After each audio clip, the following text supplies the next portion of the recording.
Everyone, welcome back to the channel. This is Kavya Agarwal. तो हमने start किया था बिजनेस स्टडीज का chapter number 1, that is nature and significance of management, जिसमें मैंने आपको फर्स्ट पार्ट में इस चैप्टर का इंट्रोडक्शन दिया था। अब आज बारी है पार्ट 2 की, जिसमें हम बात करने वाले हैं एक और इम्पोर्टेंट टॉपिक की, जिसका नाम है नेचर ऑफ मैनेजमेंट, जो कि अपने आप में काफ़ी इम्पोर्टेंट टॉपिक है। एग्जाम में इसमें से क्वेश्चन पक्का आता है, तो हम लोग ध्यान से इस वीडियो में इस टॉपिक को क्लियर करेंगे, ठीक है, अपना कॉन्सेप्ट अच्छे से बनाएंगे। ओके, तो आइए स्टार्ट करते हैं। तो चलिए स्टार्ट करते हैं। हमारे टॉपिक का नेम है नेचर ऑफ मैनेजमेंट, जिसमें आपको मेनली 3 चीज़ें समझनी है। एक है मैनेजमेंट एज एन आर्ट, दूसरा है मैनेजमेंट एज अ साइंस, और तीसरा है मैनेजमेंट एज अ प्रोफेशन। मतलब क्या है कि अलग अलग लोगों का ना अलग अलग ओपिनियन है। कुछ लोग बोलते हैं कि मैनेजमेंट एक आर्ट है, कुछ बोलते हैं मैनेजमेंट एक साइंस है, और कुछ लोग बोलते हैं मैनेजमेंट एक प्रोफेशन है। ठीक है, तो अब हमें इस चैप्टर में, इस टॉपिक में यही चीज़ क्लियर करनी है कि क्या मैं मैनेजमेंट को आर्ट बोलूँ, क्या मैनेजमेंट एक साइंस है, या क्या मैनेजमेंट एक प्रोफेशन है। ठीक है, ये पता कैसे चलेगा जब हम तीनों ही टॉपिक्स के बारे में समझेंगे, इनके फीचर्स समझेंगे, और फिर हम देखेंगे कि क्या मैनेजमेंट के फीचर्स इन तीनों के फीचर्स के साथ मैच कर रहे हैं। अगर कर रहे होंगे तो यस हम बोल सकते हैं, है ना। चलो स्टार्ट करेंगे सबसे पहले मैनेजमेंट एज एन आर्ट के साथ। सबसे पहली चीज़ कि आर्ट होता क्या है। तो अगर मैं हिंदी में बात करूँ तो आर्ट का मतलब होता है कला। ठीक है, बहुत सारे आर्टिस्ट होते हैं जिनके पास अपनी स्किल होती है, अपना यूनिक टैलेंट होता है। ठीक है, जैसे कि हमारे पास सिंगर है, डांसर है ना, आपके पास कोई भी इंस्ट्रूमेंट प्ले अगर कोई करता है, वो लोग हैं, पेंटर्स हैं, टेलर्स हैं, मेकअप आर्टिस्ट हैं। ये सब कौन है? आर्टिस्ट है, उनके पास अपनी एक कला है, अपनी एक स्किल, राइट। तो अब आर्ट में हमारे पास ये 3 फीचर्स आते हैं जो आपको समझने हैं। सबसे पहला फीचर है एग्जिस्टेंस ऑफ थ्योरेटिकल नॉलेज। मतलब आर्ट में कोई ना कोई थ्योरेटिकल नॉलेज होती है। किसी भी टाइप का आर्ट है, उसमें कुछ ना कुछ आपको स्टडी मटेरियल, बुक्स, कंटेंट मिलेगा, है ना। अगर कोई सिंगर भी है तो सिंगिंग में, म्यूजिक में आपके पास म्यूजिकल नोट्स होते हैं, कुछ सुर ताल होते हैं, है ना। पेंटिंग अगर आपको करनी है, उसके पीछे लिटरेचर है कोई, राइट। तो आपके पास किसी भी फॉर्म का आर्ट क्यों ना हो, उसकी थ्योरेटिकल नॉलेज अवेलेबल होती है। ओके, दूसरा क्या है पर्सनलाइज्ड एप्लीकेशन। मतलब कि आर्टिस्ट अलग अलग होते हैं, आर्ट एक ही है, आर्टिस्ट अलग अलग है, उनको किस तरह से वो अपना आर्ट को अप्लाई करते हैं, उनका तरीका अलग होता है। मतलब कि अगर सपोज 2 लोग हैं जो पियानो प्ले करते हैं, ठीक है, अब पियानो के जो कॉर्ड्स हैं, जो नोट्स हैं, वो सेम है, बट प्ले करने का तरीका अलग अलग होता है ना। हम बॉलीवुड में सिंगर्स की बात करें तो म्यूजिकल नोट्स सबके वही हैं, 7 म्यूजिकल नोट्स होते हैं, सारे गाँव बात है हमेशा, लेकिन सिंगर्स अलग अलग है ना। कुछ है जो क्लासिकल सिंगिंग कर रहे हैं, और कुछ है जो पता नहीं क्या ही कर रहे हैं, सबको पता है ना। तो अलग अलग टाइप के सिंगर भी हैं, उनका अपने स्किल को अप्लाई करने का तरीका अलग है, राइट। तो पर्सनलाइज्ड एप्लीकेशन है, हर कोई अपने अकॉर्डिंगली उस आर्ट को, अपनी स्किल को अप्लाई करना है, ठीक है। और तीसरा है based on practice and creativity. तो कोई भी आर्टिस्ट क्यों ना हो, वो अपने आर्ट को प्रैक्टिस करता है, ठीक है, क्रिएटिविटी को यूज़ करके वो उसमें बेटर हो जाता है ना। आप फर्स्ट डे से अच्छा नहीं गाओगे, और जब आप गाओगे, प्रैक्टिस करोगे तो ऑफकोर्स उसमें बेटर हो जाओगे, है ना। फर्स्ट डे पे आप अच्छी पेंटिंग नहीं बनाओगे, और जब आप प्रैक्टिस करोगे, नया नया कुछ ना कुछ ट्राई करोगे, तो ऑफकोर्स आप उसमें बेटर हो जाओगे, है ना। तो आर्ट में ये 3 फीचर्स होते हैं। सबसे पहले एक्जिस्टेंस ऑफ थ्योरेटिकल नॉलेज, ठीक है, कुछ ना कुछ थ्योरेटिकल नॉलेज अवेलेबल होती है। दूसरा पर्सनलाइज्ड एप्लीकेशन, कोई भी आर्टिस्ट क्यों ना हो, वो अपनी नॉलेज को किस तरह से अप्लाई करता है, वो डिफर करता है, ठीक है। और तीसरा based on practice and creativity. Okay, अब अगर मैं मैनेजमेंट की बात करूँ तो क्या मैं मैनेजमेंट को एक आर्ट बोल सकती हूँ? तो उसके लिए मुझे फीचर्स को मैच करना है। सबसे पहले अगर मैं मैनेजमेंट की बात करूँ तो यस, मैनेजमेंट में भी थ्योरेटिकल नॉलेज अवेलेबल होगी, है ना। हम लोग सब मैनेजमेंट ही तो पढ़ रहे हैं इस चैप्टर में, पूरी बुक आपकी मैनेजमेंट बेस्ड है, तो मैनेजमेंट के ऊपर बुक्स, स्टडी मटेरियल अवेलेबल है ना। तो ये फर्स्ट पॉइंट तो हमारा मैनेजमेंट के साथ मैच कर रहा है। ओके, दूसरा है पर्सनलाइज्ड एप्लीकेशन। तो जितने भी मैनेजर्स होते हैं ना, वो अपने बिजनेस को किस तरह से मैनेज करते हैं, उनका तरीका अलग अलग हो सकता है ना। एक मैनेजर अपने बिजनेस को अलग तरह से मैनेज कर रहा है, दूसरा मैनेजर अपने बिजनेस को किसी अलग तरह से मैनेज कर रहा है, सबका अपना अपना तरीका है। तो यस, मैं बोल सकती हूँ कि मैनेजमेंट में भी जो सेकंड फीचर है पर्सनलाइज्ड एप्लीकेशन, ये होता है, ठीक है, ये भी डन है। ओके, और तीसरा है based on practice and creativity. Again जितने भी मैनेजर्स हैं जो बिजनेस चला रहे हैं, वो पहले दिन से अच्छे से बिजनेस नहीं करते हैं, उन्होंने प्रैक्टिस किया, प्रॉपर ट्रेनिंग लिया, ठीक है, चीज़ें ट्राई करी, उसके बाद जाके वो अपने काम में परफेक्ट बने, है ना। तो ऑफकोर्स कोई कोई भी मैनेजर है तो वो भी प्रैक्टिस करता है, ठीक है, अलग अलग कुछ ना कुछ नया ट्राई करता है, क्रिएटिविटी लगाता है, उसके बाद जाके उसमें बेटर हो जाता है ना। तो ये तीसरा पॉइंट भी हमारा मैनेजमेंट मैच कर रहा है। तो अगर हम देखें तो आर्ट के तीनों ही फीचर्स मैनेजमेंट में आ रहे हैं ना, तो इसलिए मैं बोल सकती हूँ मैनेजमेंट एक आर्ट है, ठीक है। तो अगर आपसे कोई भी पूछे कि क्या मैनेजमेंट एक आर्ट है, then the answer will be yes, management is an art. Okay, clear? तो आपको ये मैनेजमेंट एज एन आर्ट वाला पार्ट तो क्लियर हुआ होगा, ठीक है। अगर क्लियर हो रहा है तो चैनल को सब्सक्राइब जरूर कर दें। ओके, चलो इसके बाद नेक्स्ट आता है मैनेजमेंट एज अ साइंस। कि क्या मैं मैनेजमेंट को साइंस बोलूँ? तो सबसे पहले साइंस होता क्या है? सबने साइंस पढ़ी है 9th 10th तक, जो कि बड़ी अजीब थी, बट स्टिल फिजिक्स है, केमिस्ट्री है, बायोलॉजी है, बहुत सारी चीज़ें। तो साइंस होता क्या है? साइंस बेसिकली जिसमें कुछ ना कुछ प्रिंसिपल्स होते हैं, कोई ना कोई ऐसे लॉज होते हैं, ठीक है। जैसे कि लॉ ऑफ मोमेंटम है, लॉ ऑफ इनर्शिया है, आपके पास ग्रेविटेशनल फोर्स का लॉ ऑफ ग्रेविटी है ना, लॉ ऑफ मोशन है, बहुत सारी चीज़ें थी। तो वो सब क्या है? प्रिंसिपल्स हैं जिनको मिला के साइंस बनती है, ठीक है। और ये जितने प्रिंसिपल्स होते हैं साइंस के, ये रिजिड होते हैं, ठीक है। साइंटिफिक प्रिंसिपल्स की अगर मैं बात करूँगा तो यहाँ पे रिजिडिटी आपको देखने के लिए मिलती है। रिजिडिटी मतलब कि आप साइंस का कोई भी प्रिंसिपल अगर इंडिया में अप्लाई कर रहे हो तो यहाँ पे जो रिजल्ट आपको मिलेगा वही सेम रिजल्ट आप कहीं और किसी और कंट्री में जाकर अगर अप्लाई करते हो तो रिजल्ट आपको सेम ही मिलेगा, है ना। आप कोई भी केमिकल रिएक्शन अगर इंडिया में कर रहे हो तो उसका रिजल्ट जो होगा वही सेम रिजल्ट आपको किसी और कंट्री में अगर अप्लाई करोगे तो वही सेम रिजल्ट मिलेगा, राइट। तो साइंस के जितने प्रिंसिपल्स होते हैं वो रिजिड होते हैं। ओके, अब इसमें फीचर्स क्या हैं? सबसे पहले systematised body of knowledge. Again science में भी आपको कुछ ना कुछ स्टडी मटेरियल, आपके पास एक प्रॉपर बॉडी ऑफ नॉलेज है, ठीक है। आपके पास स्टडी मटेरियल है, बुक्स है, कंटेंट है उसमें, है ना, बहुत सारे प्रिंसिपल्स हैं। ओके, दूसरी चीज़ principles based on experimentation and observation. तो साइंस के जितने भी प्रिंसिपल्स हैं वो प्रॉपर एक्सपेरिमेंटेशन, प्रॉपर ऑब्जर्वेशन के बाद जाके बने हैं, है ना। ऐसा नहीं है कि ग्रेविटेशनल जो हमारा लॉ ऑफ ग्रेविटी है वो एक बार में ऐसा प्रिंसिपल नहीं बनता, है ना। उसके पीछे काफ़ी रिसर्च लगी होगी, टाइम लगा होगा, उसके बाद जाके वो प्रिंसिपल बना है। तो प्रिंसिपल्स जितने भी है साइंस में वो प्रॉपर एक्सपेरिमेंटेशन, ऑब्जर्वेशन, रिसर्च के बाद बने।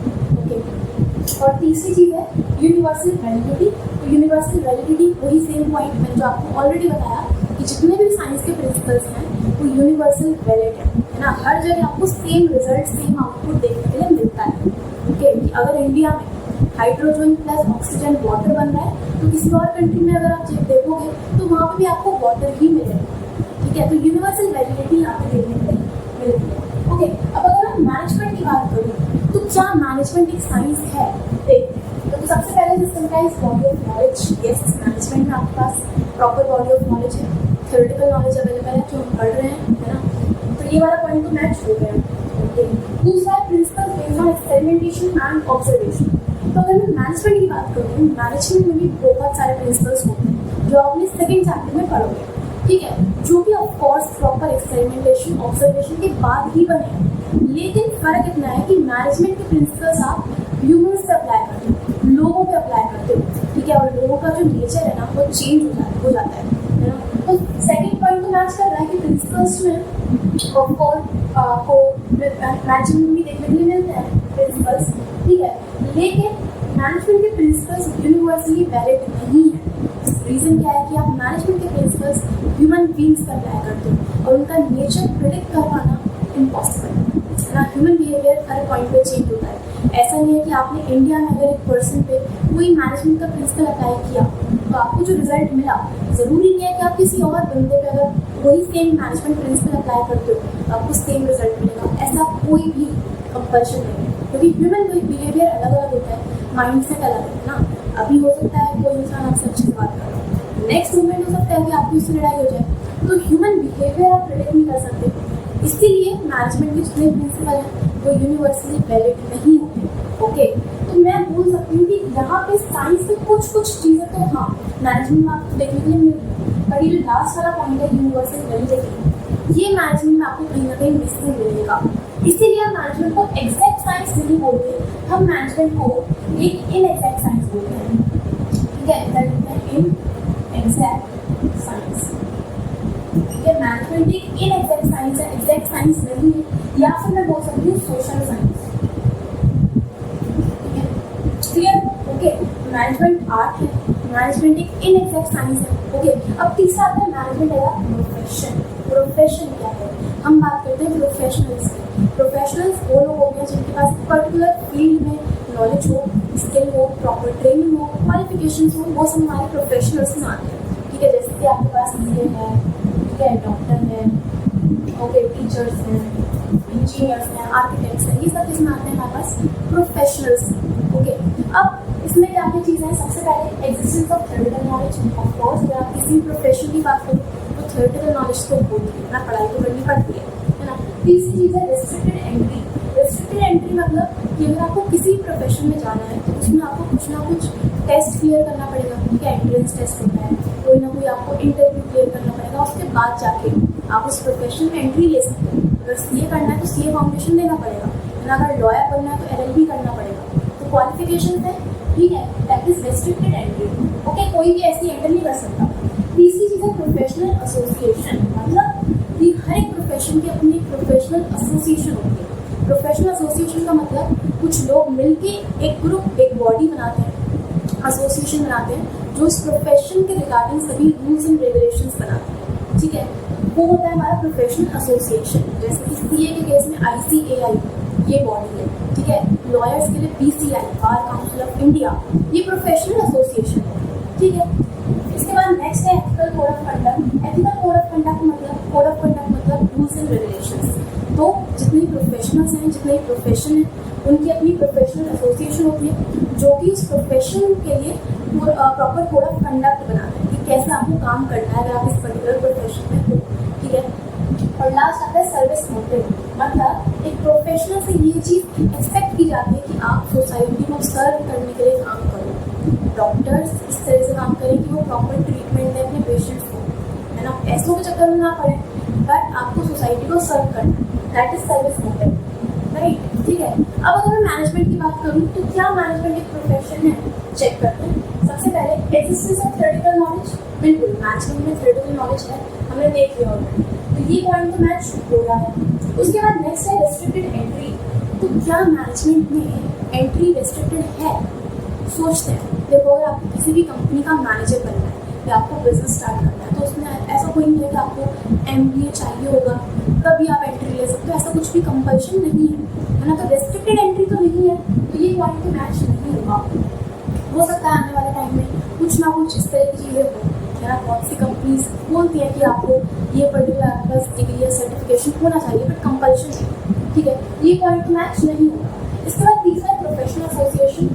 तो मैनेजमेंट के केस में भी एक प्रोफेशनल एसोसिएशन है जिसका नाम है AIMA, all India management association. ठीक है, बट अगेन मैनेजर्स को इस एसोसिएशन में रजिस्ट्रेशन करवाना कंपल्सरी नहीं है, ऑप्शनल है। तो अगेन हम बोल सकते हैं ये वाला पॉइंट भी अभी मैच नहीं कर रहा, ठीक है, कंपल्शन नहीं है। ओके, इसके बाद नेक्स्ट है ethical code of conduct. Of course professional association he ethical code of conduct बनाएगी, है ना, बट अगर आप इस पर्टिकुलर बॉडी में रजिस्टर्ड ही नहीं हो तो आपके लिए कोड ऑफ कंडक्ट तो है ही नहीं, है ना। जो लोग रजिस्टर्ड होंगे उन्हें वो proper code of conduct follow करना है, राइट। तो इसलिए जो फोर्थ पॉइंट है ये भी मैच नहीं हो रहा। और लास्ट है सर्विस मोटिव। तो प्रोफेशनल से ये चीज़ एक्सपेक्ट की जाती है कि आप सर्विस मोटिव के साथ काम करो, सोसाइटी के वेलफेयर के लिए काम करो। बट अगर हम बिजनेस की बात करें, मैनेजमेंट की बात करें, तो मैनेजमेंट का मेन मोटिव होता है प्रॉफिट अर्निंग। सोसाइटी तो बाद में आती है, पहली चीज़ तो है पैसा बनाना। तो अगेन ये जो फिफ्थ पॉइंट है ये भी मैच नहीं करता। तो अगर मैं देखूँ पाँचों में से सिर्फ पहला पॉइंट मैच कर रहा है, तो क्या मैं मैनेजमेंट को प्रोफेशन बोल सकती हूँ? नहीं, मैनेजमेंट एक प्रोफेशन तो नहीं है, बट आने वाले टाइम में हो सकता है मैनेजमेंट एक प्रोफेशन बन जाए। ठीक है, तो अगर हम एक क्रक्स से क्या मैनेजमेंट एक आर्ट है? बिल्कुल है, मैनेजमेंट एक आर्ट तो है। ठीक है, क्या मैनेजमेंट एक साइंस है? नहीं, मैनेजमेंट एक इनएग्जैक्ट साइंस है या सोशल साइंस है। और क्या मैनेजमेंट एक प्रोफेशन है? द आंसर इज नो, क्योंकि कोई भी आपका यहाँ पे फीचर मैच नहीं कर रहा है, तो मैनेजमेंट एक प्रोफेशन तो नहीं है। ओके, तो सिंपल चीज़ है कि मैं मैनेजमेंट को आर्ट बोल सकती हूँ, मैनेजमेंट को साइंस बोल सकती हूँ, बट मैनेजमेंट एक प्रोफेशन नहीं है। क्लियर? ठीक है, so this is the entire topic of nature of management and I hope आपको ये पूरा टॉपिक अच्छे से क्लियर हुआ होगा, एक एक पॉइंट समझ में आया होगा। अब बस एक काम करना, NCERT खोल के इस टॉपिक की रीडिंग जरूर करना, वो मत है।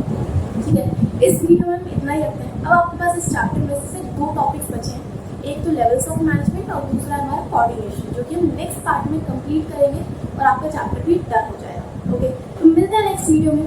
इस वीडियो को लाइक कर देना है, शेयर कर देना और कमेंट कर दिया करो, और चैनल को अगर सब्सक्राइब नहीं किया तो सब्सक्राइब भी कर देना। ओके, मिलते हैं नेक्स्ट वीडियो में। Thank you so much.